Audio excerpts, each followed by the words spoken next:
Então, nessa ação penal 506-31-30-17, continuidade do depoimento do senhor ex-presidente Luiz Inácio Lula da Silva.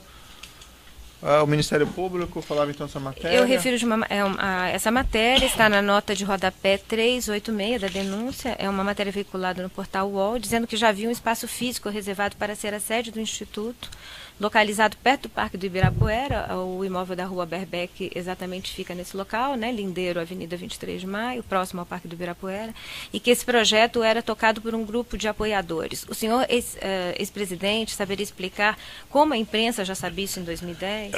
Tem tanta coisa que a imprensa já sabe que a senhora não sabe, doutora.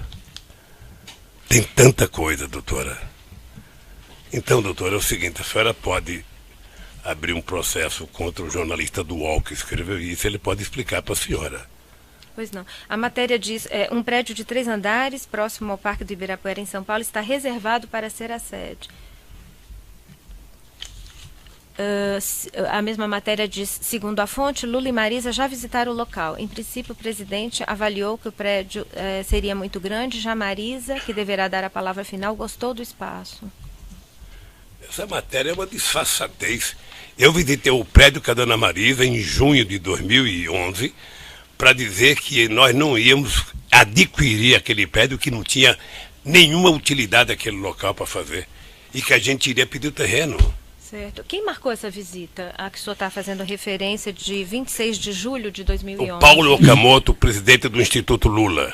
Que data vênia já foi referido aqui, já foi esclarecido, por isso eu pediria a Vossa Excelência que observasse as respostas que já foram dadas, a fim de que não haja repetição das perguntas. Pois não. Nas respostas escritas que o senhor ex-presidente prestou nas investigações, evento 1, anexo 273, o senhor ex-presidente disse que não houve nenhum contato com o Grupo Odebrecht e reafirmou isso aqui hoje, com respeito ao imóvel da Rua Doutora Berbeck. Eu gostaria de mostrar ao senhor esses e-mails juntados aos autos, trocados entre Paulo Okamoto, que o senhor disse que era a única pessoa que conhecia, né, com quem o senhor tratou, da questão do terreno, e João Alberto Louveira, empregado da Odebrecht, agendando a visita do dia 26 de julho de 2011 no imóvel. É o evento 1, anexo 248. O senhor quer ver o e-mail? O companheiro Paulo Okamoto já esteve aqui. Deixa eu lhe falar, a senhora não pode ficar perguntando para mim e-mail de João falando com Maria, se eu sou Lula. Não, é porque, como o senhor disse, não, tem algum e-mail para mim? Doutora, tem algum e-mail para mim? Tem algum e-mail para mim, doutora? No imóvel e houve uma troca de mensagens. Doutora, tem algum e-mail para mim? E a pergunta do Ministério Público. Doutora, tem algum e-mail para mim? Esteve nessa, a senhora pode esperar o depoente fazer a resposta. Eu estou respondendo a pergunta, inclusive. É que Vossa Excelência quer... Doutor, vamos aqui.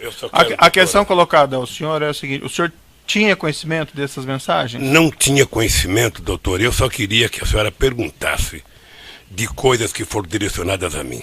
Certo. Sabe? Mas aí, veja, não senhor ex-presidente, é uma pergunta normal, olha. Teve conhecimento disso ou não teve conhecimento disso? Pronto. Tem necessidade Mas, doutor, o senhor sabe que uma coisa repetida muitas vezes. É a oportunidade que o senhor tem de se defender. Então, a pergunta é normal, olha. Tem e-mails do fulano X com fulano Y. O senhor teve conhecimento disso? Não. É que já foi respondida, né, Excelência? O que é anormal é a repetição. Não, essa pergunta não foi. Doutora, mas deixa eu fazer só a pergunta para entender. Não, vamos seguir aqui as indagações. O senhor me permite, por favor? Permito. O senhor, ex-presidente, permite uma colocação? O que a minha colega estava dizendo é que o senhor, até o presente momento, tem apontado o senhor Paulo Okamoto como sendo a pessoa, o seu interlocutor para esses assuntos. E estes e-mails eram justamente dirigidos ao Paulo Okamoto. Deixa eu... E é só essa questão. Posso corrigir? Não foi apontado como interlocutor. Eu acho que a afirmação de Vossa Excelência não corresponde com o que foi dito pelo depoente. O depoente disse que foi informado da visita pelo senhor Paulo Okamoto. Não usou a palavra interlocutor que foi usada por Vossa Excelência. Mas não era o Paulo Okamoto que tratava Não, mas deixa eu falar, assunto? doutor, é que o Paulo Okamoto é presidente do Instituto Lula. Ele é o presidente. As pessoas não tinham nenhuma obrigação de conversar comigo sobre o Instituto. O Instituto tem uma diretoria. O Instituto tem conselho fiscal. Eu só estou querendo dizer, o Paulo Okamoto era o presidente, não, aliás, é o presidente do Instituto, que tem um conselho, sabe, que tem uma direção, e que, portanto, o Paulo não estava lá me representando. O Paulo estava discutindo as coisas em nome do interesse do Instituto. Quando Lula morrer, que não existe mais, né? Todo mundo sonha que não vai morrer, eu espero demorar muito, ou seja, o Instituto deve continuar, não vão tirar o meu nome porque eu morri.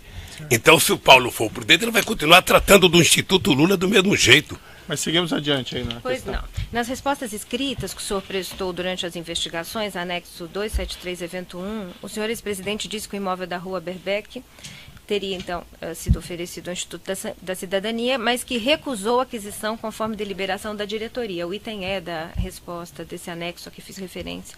O senhor ex-presidente poderia explicar quando a diretoria se reuniu para deliberar sobre isso? Não sei, querida, não sei. Como ocorreu essa deliberação? Na deliberação, no dia que eu fui lá, pelo menos. Houve uma reunião específica Não, para isso? eu não. Eu fui convidado a ir visitar o terreno, que era um terreno que estava sendo oferecido para compra, e nós fomos lá e achamos inadequado. E essa deliberação foi formalizada de alguma maneira? Não. Essa deve ter sido depois, na reunião da direção, deve ter discutido que não aceitou. O senhor tem conhecimento da formalização? Não tenho, querida, não tenho. Também pediria que o senhor ex-presidente referisse ao membro do Ministério Público pelo tratamento protocolar devido. Como é que seria? Doutora... Senhor ex-presidente, aí eu vou pedir realmente, até peço escusas, não percebi isso de maneira tão clara. Sei que, evidentemente, o senhor ex-presidente não tem nenhuma intenção negativa em utilizar esse termo querida, mas peço que não utilize, tá? Pode chamar de doutora, tá bem. Senhora procuradora, Tá bem. perfeito? O senhor Alexandrino Alencar relatou aqui em juízo que o Grupo Odebrecht continuou procurando imóveis para o Instituto Lula depois da visita feita em julho de 2011 ao imóvel da Rua Doutora Berbeck. Foi inclusive apresentado um projeto feito pela Odebrecht para a reforma do atual prédio do Instituto Lula, aquela sede localizada no Ipiranga. O senhor teve conhecimento disso? Eu não tenho conhecimento, doutora, e acho que é mentira. Porque depois que nós fomos ver e achamos inadequado, nós fomos à Prefeitura de São Paulo falar com o prefeito Kassab, que aceitou mandar um projeto de lei para a Câmara de Vereadores, doando um terreno na Cracolândia para que nós fizéssemos o Instituto. A Câmara de Vereadores aprovou o terreno e, com base nesse terreno, nós começamos a elaborar um projeto do que seria o futuro Memorial da Democracia. Eu não me refiro, na pergunta que fiz, ao projeto apresentado pelo Escritório de Arquitetura de Marcelo Ferraz para o terreno da área central de São Paulo. Eu me refiro aos projetos que estão juntados nos autos, no evento 928, que são projetos produzidos pela Odebrecht, segundo Alexandrino Alencar, a pedido, e que houve grande prospecção de imóveis durante mais de 2 anos para o Instituto Lula após a desistência. Não, o senhor confirma esse fato? Houve? O senhor tem conhecimento? Não acredito nisso. O senhor tem conhecimento? Não. Não. Pois não. Qual a relação do senhor com Alexandrino Alencar? Ele era empregado da Odebrecht e andava com o Emílio Odebrecht. Ele o acompanhava nas reuniões com o senhor na presidência?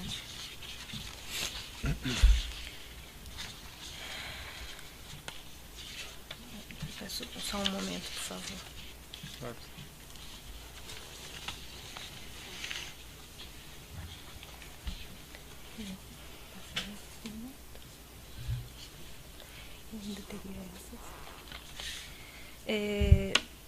Com relação à referência que o senhor fez ao fato de ter mantido diversas reuniões com Emílio Odebrecht, e agora o senhor disse que às vezes acompanhado de Alexandrino Alencar, o senhor poderia esclarecer a sua relação com o grupo Odebrecht?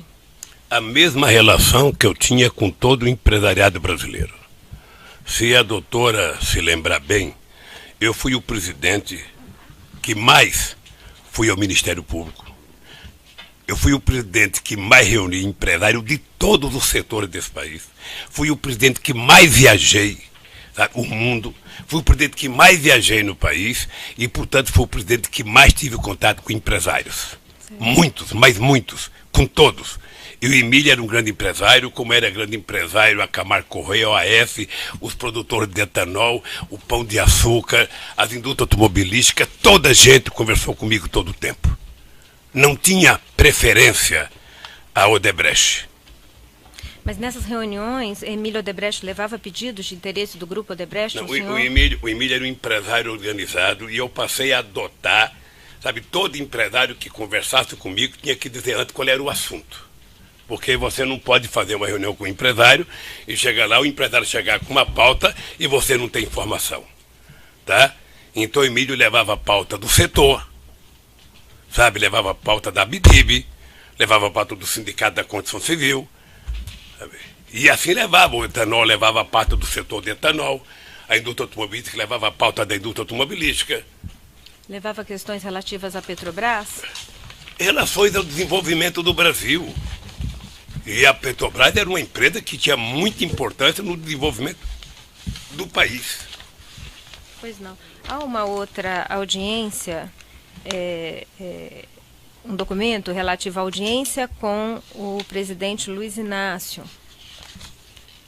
Além daquela que fiz referência anteriormente, é um documento que consta do evento 928, anexo 13, audiência com o excelentíssimo senhor presidente da República, Luiz Inácio Lula da Silva, Brasília, 5 de agosto de 2005. Dentre os diversos pontos desta pauta, há referência no item 6, diversos, relação com a Petrobras versus importância do diretor PR. Seria Paulo Roberto? O senhor tem conhecimento? Antes, pela ordem, eu gostaria de esclarecer. Examinar o documento dos autos? Eu gostaria de esclarecer pela ordem que esse documento é objeto do incidente de falsidade também.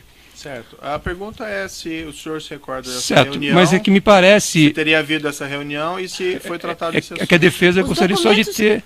Só de ter a palavra. O doutor intervém toda hora no interrogatório novamente. Tudo bem, mas tudo bem, só que a lei me dá esse direito de formular a questão de ordem. Estou levando ao juízo a questão de que este documento é objeto de incidente de falsidade que ainda não foi processado. Perfeito, mas isso impede de ser feita pergunta sobre ele ao seu cliente? Isso impede, sim, impede por uma simples questão, porque há inclusive informações que foram juntadas aos autos a respeito disso. O doutor já colocou o seu ponto, agora sim. Sim, mas se Vossa Excelência puder... Não, eu já ouvi o senhor, o doutor já falou. Eu não terminei meu raciocínio, É que Vossa Excelência quer cortar a defesa. O senhor ex-presidente...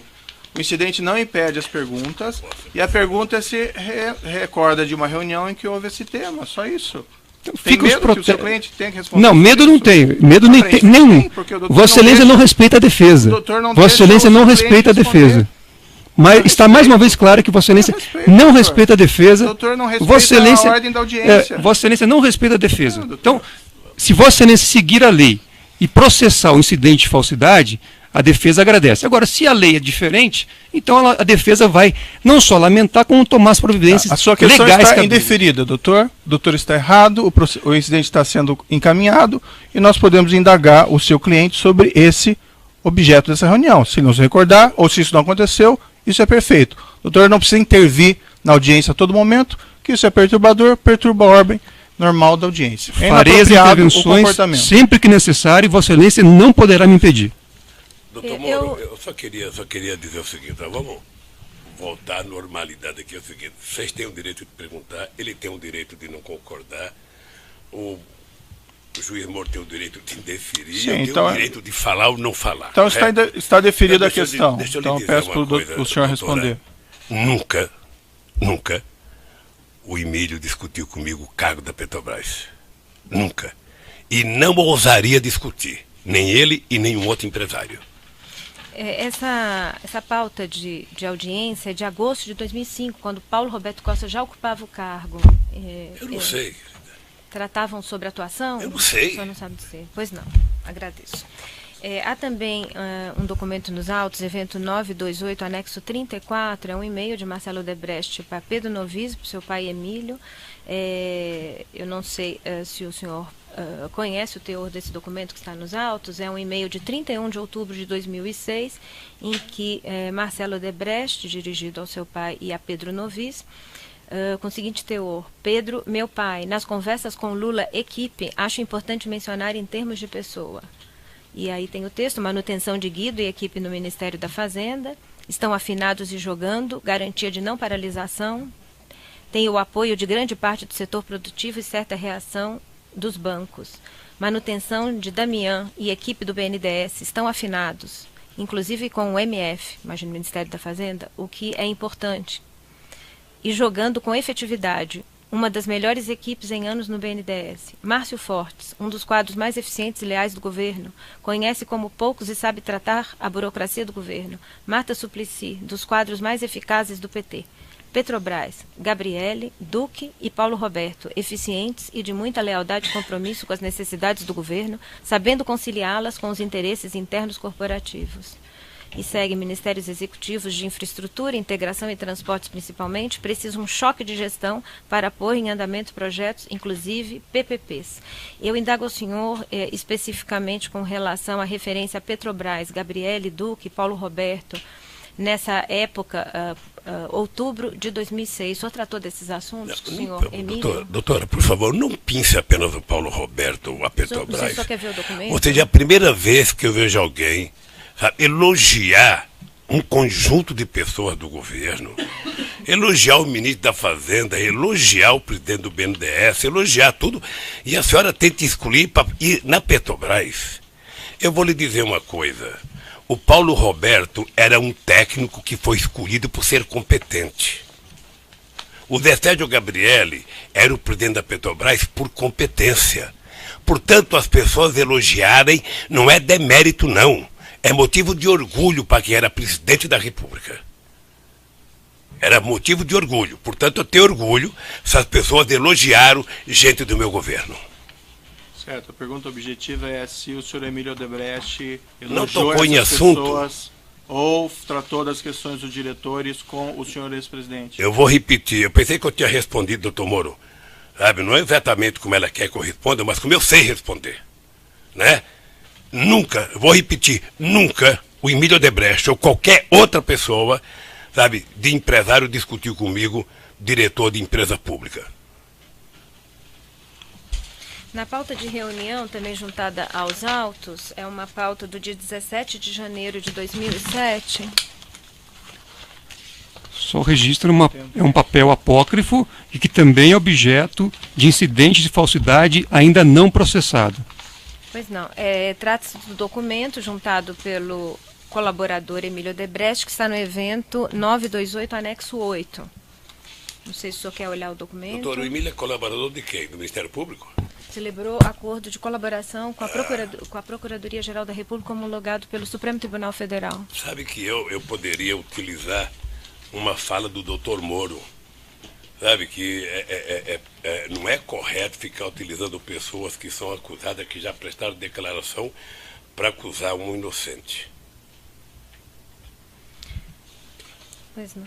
Neste documento a que fiz referência, há um tópico que diz: orientação como EO, Emílio Odebrecht, proceder com JD, José Dirceu, mais AP, Antônio Palocci, e R, semanal versus J. O senhor ex-presidente orientava Emílio sobre como proceder com José Dirceu? Essa leitura é textual que Vossa Excelência fez? É fruto da colaboração. Não, mas a pergunta, a leitura que Vossa Excelência fez é textual, entre aspas, ou Vossa Excelência inseriu textual, informações na leitura? Orientação como EO proceder com JD, mais AP e R semanal versus J. Tá. A leitura anterior, então, não era textual. Não. Agora a leitura é textual. Trata-se de documento apresentado por réu colaborador. O senhor... A pergunta. A pergunta. Refaço a pergunta ao senhor. O senhor orientava Emílio Odebrecht sobre como proceder com relação a José Dirceu e Antônio Palocci? Doutora, por que eu haveria de orientar o Emílio como conversar com qualquer pessoa? Parece que ele negou o conteúdo dessas atas todas e nega o contato. Já está, essa questão já encerrei com relação às atas. Pois não.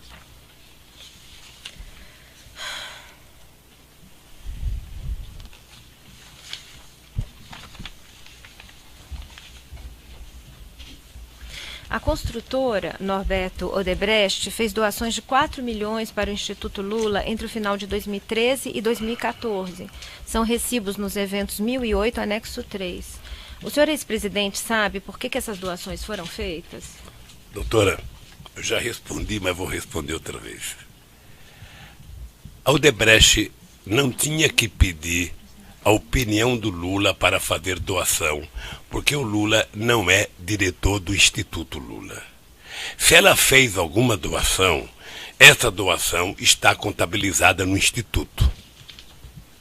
Antônio Palocci disse que pediu essas doações para Marcelo, atendendo solicitação de Paulo Okamoto. O senhor tinha conhecimento disso? Não. O senhor Marcelo Odebrecht disse que essas doações foram deduzidas de uma conta corrente geral de propina mantida pelo grupo Odebrecht para beneficiar o governo do Partido dos Trabalhadores. E, doutora, essa é a peça de ficção mais hilariante que eu vi na fala do Palocci. Eu, sinceramente, eu não sei qual era a relação que o ex-ministro Palocci tinha com o doutor Marcelo Odebrecht. Eu não sei. Os dois têm mais de 35 anos de idade, têm autonomia, conversava e nunca me pediram para conversar. Sabe, se eles conversavam coisas, se tinha a fundo, se não tinha fundo, o doutor Palocci que explique. O Marcelo que explique. Certo, mas o dado concreto é que nem o Marcelo, nem o Emílio Odebrecht, eu nunca...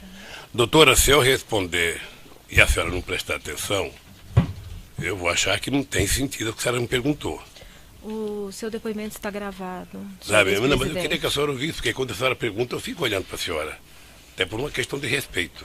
Certo, mas o senhor estava respondendo, né? Eu estou lhe falando que nunca o Marcelo Odebrecht, nunca o Emílio Odebrecht, nunca nenhum empresário nesse país discutiu finança comigo.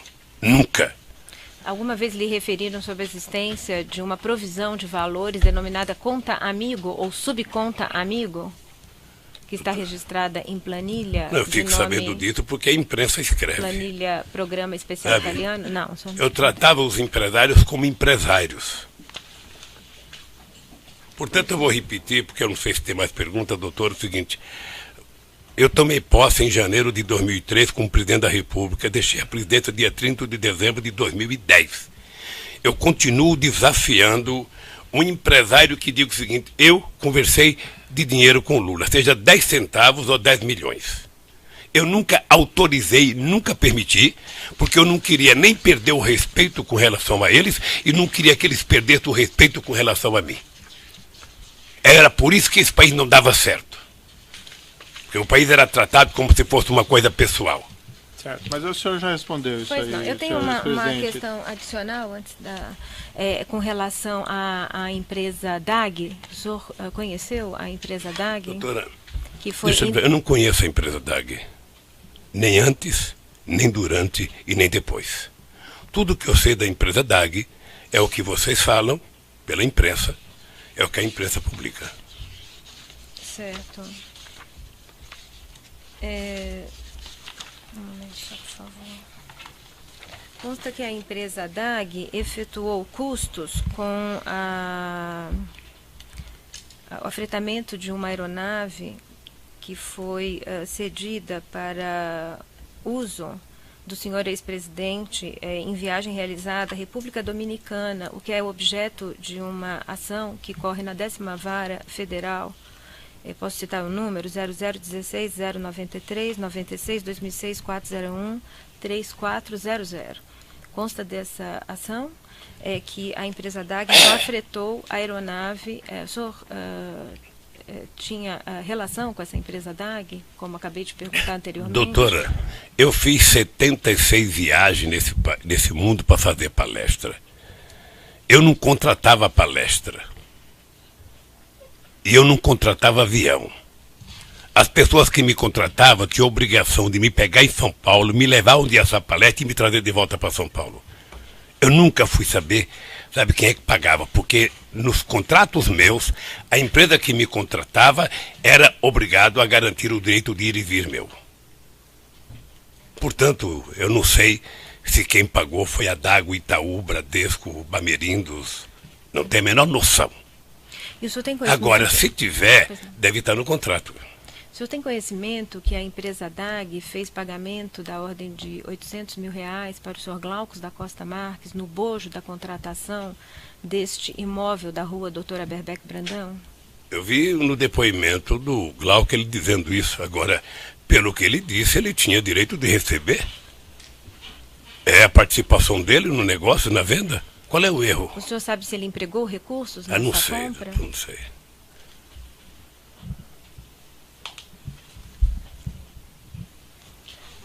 Por favor, eu queria que o senhor, ex-presidente, respondesse só 3 ou 4 questionamentos aqui, até porque já estamos nos alongando no tempo e cansando a todos. Primeiro, o senhor, quando depôs na outra ação penal, o senhor mencionou de um encontro com Renato Duque num hangar, num aeroporto em São Paulo em 2014. O senhor se recorda desse momento? Me recordo. Tá. O senhor não ocupava mais a presidência da República, nem tinha cargo na direção do Partido dos Trabalhadores. Qual foi o objeto dessa discussão, dessa Eu conversa? já disse no meu depoimento da outra vez. Pois não. Eu já disse no meu depoimento. Pela ordem, Excelência, esse fato também não consta na denúncia, quer dizer, Vossa Excelência está... respeito à contextualização dos fatos... Sim, mas não é objeto da denúncia, é isso que eu estou afirmando. Se não é objeto da denúncia, já foi... Sim, mas já foi esclarecido no depoimento anterior, não é objeto da denúncia, então, diante disso, a defesa técnica orienta que o depoente não responda, não é objeto da denúncia. Tem alguma questão complementar, doutor, sobre esse conteúdo que gostaria de fazer, ainda que a orientação seja para não responder? Não, eu queria só que ele esclarecesse qual é a razão pela qual ele conversou com o Renato Duque, até porque, doutor, se o senhor me permitir concluir, por favor, o senhor ex-presidente disse aqui que não tinha relações com ex-diretores da Petrobras, que não lidava com eles corriqueiramente, no dia a dia. Tá? Então eu queria saber qual é a razão de, neste momento, ter encontrado o Renato Duque. Mas se a orientação é de não responder... Esta questão, como eu já disse, não é objeto desta ação penal. Então, aqui o depoente está para fazer sua autodefesa em relação ao objeto dessa ação penal. O objeto dessa ação penal são 8 contratos firmados pela Petrobras. Certo, com consórcios da empresa Odebrecht já entendemos a posição e 2 imóveis. Então, o senhor ex-presidente não pretende responder essa questão? Não, ele poderia fazer como o senhor fez no começo. Certo. Mas assim, doutor, tem alguma questão adicional relativa ao que ele já respondeu? Porque ele já respondeu realmente sobre esse fato e eu estou aproveitando o depoimento. Então, se tiver algum ponto adicional, sim. Se não, daí... Vamos deixar. Mas só mais um esclarecimento aqui. O senhor usou uma expressão quando falou do apartamento contíguo ao seu apartamento lá em São Bernardo, que houve o falecimento do proprietário e a aquisição. O senhor utilizou uma expressão que foi lógica sequencial, que a lógica sequencial foi comprar para continuar a poder utilizando aquela... Não foi feita essa afirmação. A lógica sequencial... Pois não. A lógica sequencial Sim. foi continuar pagando aluguel. Porque eu já havia pagando desde 1998, quando eu comprei. Certo.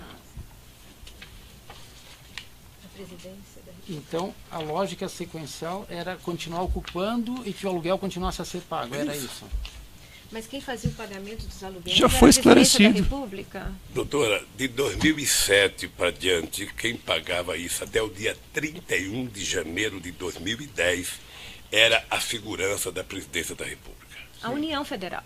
Né? A Presidência da República, a União. Isso está documentado nos autos, Excelência. Várias vezes foi feita essa afirmação. Ele acabou de dizer que ele vinha pagando. Certo, é que já consta o documento dos autos.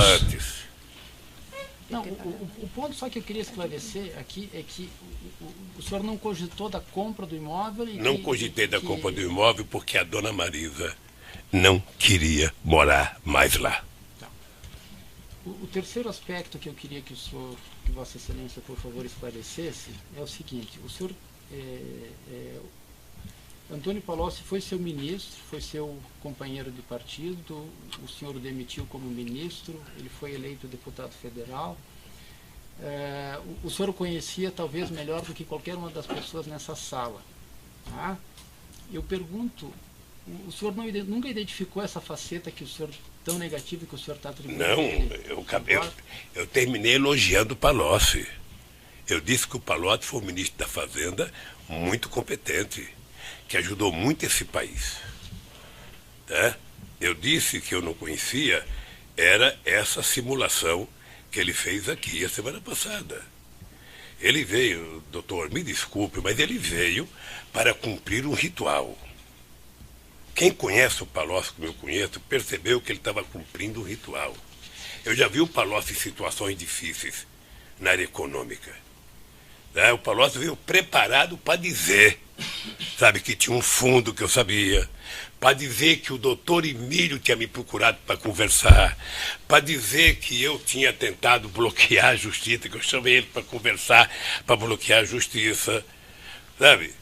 Então, foi um conjunto de simulações que o Palocci fez, por isso que eu utilizei a palavra simulador, tudo com o objetivo de duas coisas, sabe? Que é o objetivo de diminuir a pena dele, ganhar os benefícios da delação e, quem sabe, ficar com um pouco dos recursos que foi bloqueado, que ele ganhou como consultor. É isso ficou claro quando ele disse, estou aqui para ter os benefícios da lei.